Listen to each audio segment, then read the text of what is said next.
좋은 아침입니다. 5월 11일 화요일 아침입니다.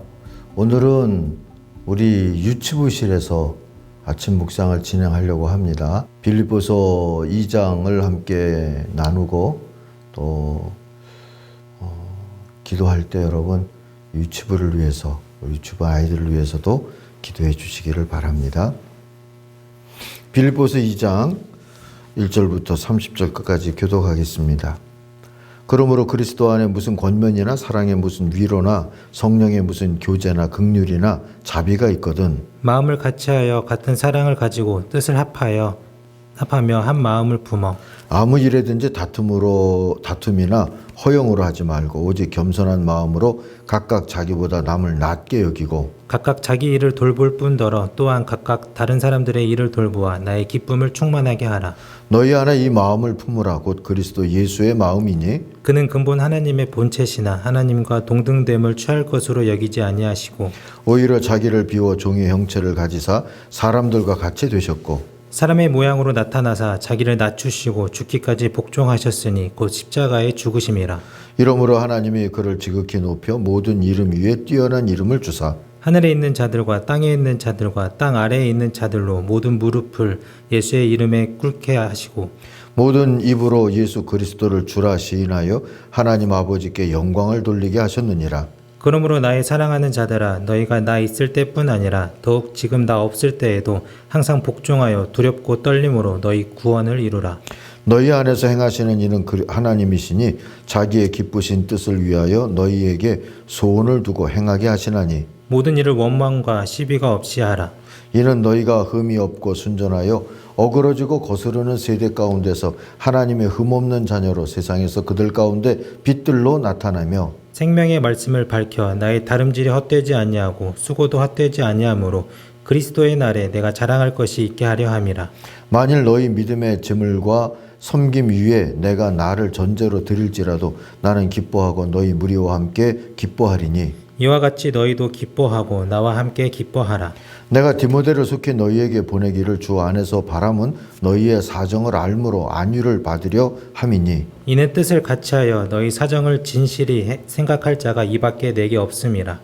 그들이 다 자기 일을 구하고 그리스도 예수의 일을 구하지 아니하되 디모데의 연단을 너희가 안하니 자식이 아버지에게 함같이 나와 함께 복음을 위하여 수고하였느니라. 그러므로 내가 내 일이 어떻게 될지를 보아서 곧 이 사람을 보내기를 바라고 나도 속히 가게 될 것을 주 안에서 확신하노라. 그러나 에바브로 디도를 너희에게 보내는 것이 필요한 줄로 생각하노니 그는 나의 형제요 함께 수고하고 함께 군사된 자요 너희 사자로 내가 쓸 것을 돕는 자라. 그가 너희 무리를 간절히 사모하고 자기가 병든 것을 너희가 들은 줄을 알고 심히 근심한지라. 그가 병들어 죽게 되었으나 하나님이 그를 긍휼히 여기셨고 그뿐 아니라 또 나를 긍휼히 여기사 내 근심 위에 근심을 면하게 하셨느니라. 그러므로 내가 더욱 급히 그를 보낸 것은 너희로 그를 다시 보고 기뻐하게 하며 내 근심도 덜려 함이니라. 이러므로 너희가 주 안에서 모든 기쁨으로 그를 영접하고 또 이와 같은 자들을 존귀히 여기라. 그가 그리스도의 일을 위하여 죽기에 이르러도 자기 목숨을 돌보지 아니한 것은 나를 섬기는 너희의 일에 부족함을 채우려 함이니라. 아멘. 오늘 묵상의 주제를 진지하게 또한 기쁘게 라고 잡았습니다. 17절을 보시면 그리고 여러분의 믿음의 제사와 예배에 나의 피를 붓는 일이 있을지라도 나는 기뻐하고 여러분 모두와 함께 기뻐하겠습니다 하는 구절입니다. 명승권 박사님이 종종 TV에서 하는 말이 있어요. 임상을 통해서 효과를 검증하지 않은 영양제나 식품보다는 균형 잡힌 식단이 중요하다 하는 말이에요. 맞죠? 매사가 그렇습니다. 신앙생활도 지성적인 숙고와 감성적인 감동이 균형 잡혀야 건강할 수 있는 것이죠. 일과 쉼도 균형이 잡혀야 하는 것이고요. 심장도 그런다지 않습니까? 우리가 죽기 전엔 심장은 일만 한다고 알고 있지만 사실은 쿵쿵거리며 뛰는 사이사이에 심장도 휴식을 취한답니다. 균형은 생명의 신비지요.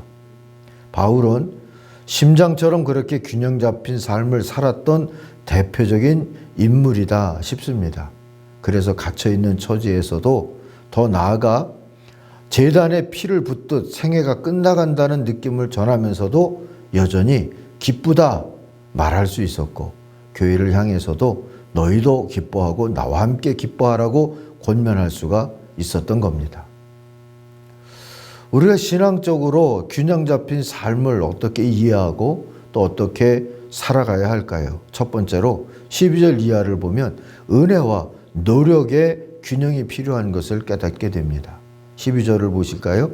그러므로 나의 사랑하는 여러분, 여러분이 언제나 순종한 대로 나와 함께 있을 때뿐만 아니라 지금과 같이 내가 없을 때에도 더욱더 순종하여서 두렵고 떨리는 마음으로 자기의 구원을 이루어 나가십시오 했습니다. 구원을 은혜라고 알고 있는 우리에게 여러분의 구원을 이루십시오 라는 표현은 낯섭니다. 이루다 라는 이 단어는 원래 광산이나 농장에서 일을 하다 하는 뜻이죠. 성실하게 일해야 그 대가로 원광석이나 곡물을 얻을 수 있듯이 구원은 은혜로 주어졌지만 구원받은 삶을 열심히 살아서 구원의 능력과 기쁨을 누리라는 말과 같습니다. 어떤 피아니스트가 훌륭한 곡을 얻었다 생각하십시다. 작곡자의 은혜가 감사해서 열심히 연습을 했고 청중의 심금을 울리는 연주를 할 수 있겠죠. 그러면 곡도 살고 연주자도 뜨고 그러지 않겠습니까? 그때 모든 것이 은혜라면서 기뻐할 수 있게 되겠지요. 좋은 곡과 성실한 연습이란 균형이 좋은 연주라는 결실을 만들어내는 거 아니겠습니까? 바울은 늘 그런 고백을 하면서 웃고 살았던 사람입니다. 하나님께서 나에게 주신 은총은 헛되지 않았습니다. 과연 나는 어느 사도보다도 더 열심히 일했습니다. 고린도전서 15장 10절에 나오는 말씀이죠. 은혜를 받았기에 더 수고했다 하는 이 고백처럼 은혜와 수고, 노력의 균형을 이룬 사도가 바울이었고요. 이런 은혜와 노력의 균형으로 인하여서 그의 삶은 진지했지만 기뻤다. 이렇게 말할 수가 있는 겁니다. 두 번째로 비판과 순종의 균형이 필요합니다. 14절부터 16절 사이를 보면 때때로 아니다 싶은 일들을 만나면 누구나 비판의식을 갖게 된다 하는 것을 우리가 긍정하면서도요. 그것이 긍정적인 변화와 발전을 위해서 필요한 것은 틀림이 없는데 원망과 시비에 머물지 말라 하는 말씀을 우리가 새겨들을 필요가 있다 하는 생각을 하게 되죠. 원망과 시비에 머물지 말고 빛, 곧 희망이 되도록 복음에 순종하면서 나아가야 한다 하는 권면이 있습니다. 그래야 이 구부러지고 뒤틀린 세대에 희망이 될 수 있는 것이죠. 아니다 싶은 일들을 만나고 비판하다가 그걸로 끝나지 않으려면 우리들이 빛이 될 수 있는, 희망이 될 수 있는 그런 삶을 살아내야 비판도 의미가 있고 또 우리가 노력하는 그런 방향도 더 분명해지는 것 아니겠습니까? 15절을 마음에 담아두십시다. 그래야 여러분은 흠이 없고 순결해져서 구부러지고 뒤틀린 세대 가운데서 하나님의 흠없는 자녀가 되어야 합니다. 그리하면 여러분은 이 세상에서 별처럼 빛날 것입니다. 했습니다. 여러분, 별은 희망을 상징하는 것이지요. 현실을 비판적으로 깨닫고 이게 예언자적인 부름이죠. 그리고 별이 되기 위하여서 희망이 되기 위하여서 하나님의 비전을 품고 노력하는 순종하는 복음의 이 균형을 여러분도 잡고 살 수 있기를 바랍니다. 그리고 세 번째로 진지함과 밝음의 균형을 오늘 우리가 붙잡은 말씀 17절 18절이 얘기해 주고 있죠. 개역성경에 보면 전제라고 하는 표현이 나오는데 제사 전후에 붓는 한 잔의 포도주를 전제라고 했습니다. 식사 예법으로 말하면 에피타이저 같은 거죠. 바울은 이 표현으로 늙음과 생애가 끝나간다는 느낌을 전합니다. 한 방울도 남김없이 제사의 앞뒤에 포도주를 다 부어버렸다. 자기가 지금 그렇다는 거예요. 근데 그게 기쁘다 하고 말을 하지 않습니까? 분명히 심각한 이야기인데 일상 대화처럼 말을 하죠. 제가 어려서 서구 영화를 보면서 충격적이기도 했고 부럽기도 했던 게 이제 삶을 마감해가는 어떤 순간에 진지하게 그 죽음의 모습을 조크처럼 그렇게 전하거나 말하는 그런 장면들이었어요. 제가 지금 어느 영화라고 생각나는 게 없어서 말씀을 드리진 못하지만 그런 게 하여튼 있었습니다. 그 진지함과 밝음의 균형은 여러분 좋은 리더십의 조건이 지금도 되는 거죠. 오늘 세대에 맞는 전도와 리더십은 이래야 하리라 생각합니다.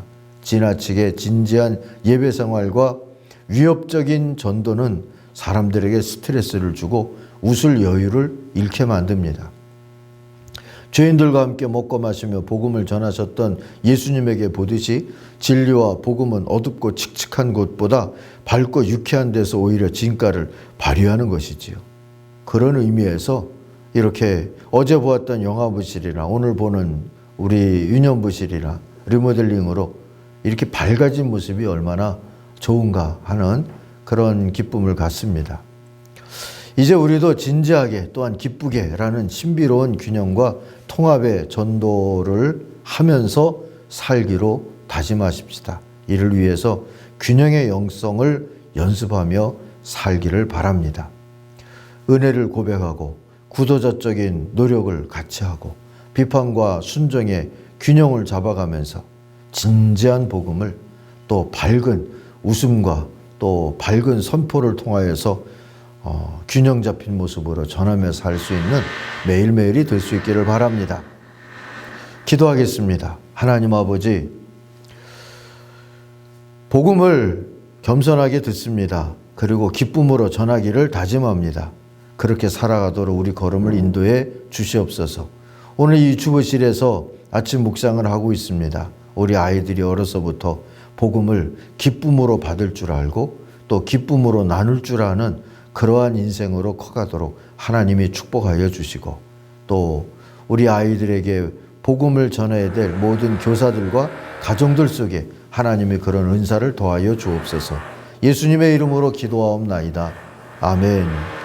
하늘에 계신 우리 아버지, 아버지의 이름을 거룩하게 하시며 아버지의 나라가 오게 하시며 아버지의 뜻이 하늘에서와 같이 땅에서도 이루어지게 하소서.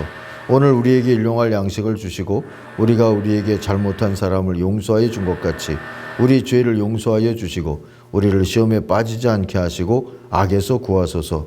나라와 권능과 영광이 영원히 아버지의 것입니다. 아멘. 같이 기도하겠습니다.